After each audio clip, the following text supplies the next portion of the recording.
जय जगन्नाथ दर्शक बंधु, आज आम शुणा जगन्नाथ को ज्वर हुए कहीं।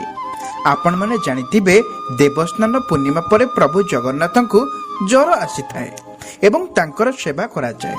15 दिन जाए प्रभु जगन्नाथ ज्वर रे पड़ी थांती।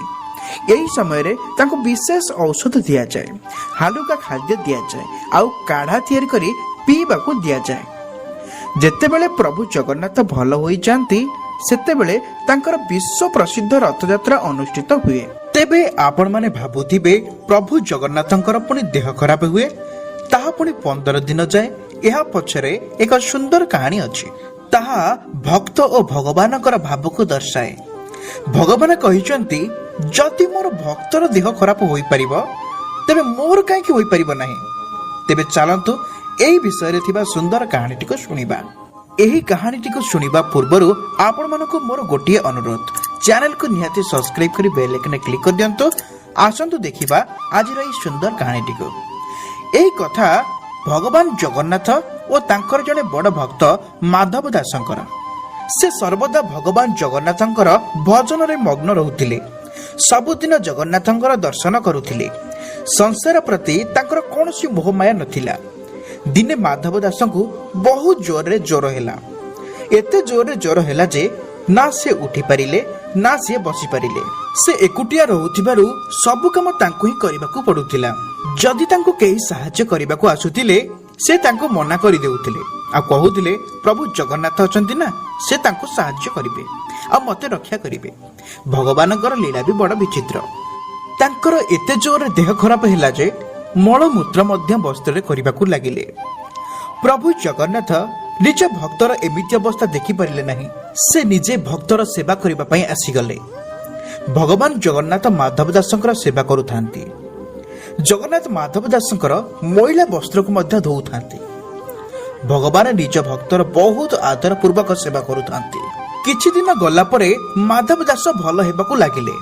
जेतेबेले तांकर चेतना आसिला से जानि पारिले, अरे हे प्रभु मोर सेवा करुछंती। प्रभु काहेकि काहेकि आपण एते कष्ट कले? आपणक सेवा तो सारा संसार करे। ए जगतर मालिक आपण अटंती ओ आज आपण मोर सेवा करुछंती। आपण चाहिथिले ते मोर रोग ही भल करि पारि थांते। आपण मोर देह भल न करी आपण मोर सेवा कले, एहा मते भल लागिला नाही।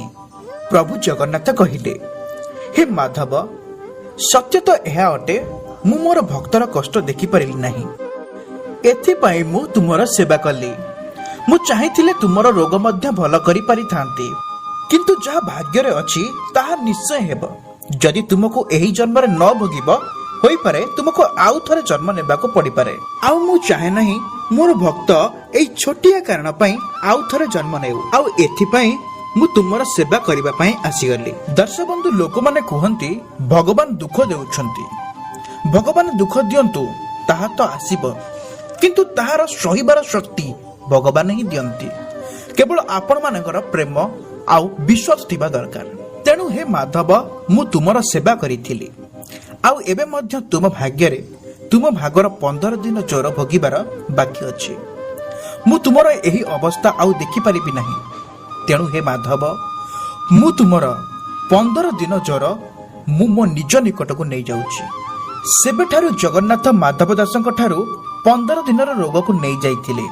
कुहा जाए सेबेठारु प्रभु जगन्नाथंकर 15 दिन देह खराब हुए। ज्येष्ठ मासर स्नान पूर्णिमा परे भगवान जगन्नाथ स्नान सारिबा परे 15 दिन जाए ज्वर रे पड़ी थांती ओ तांकर सेवा करा जाए।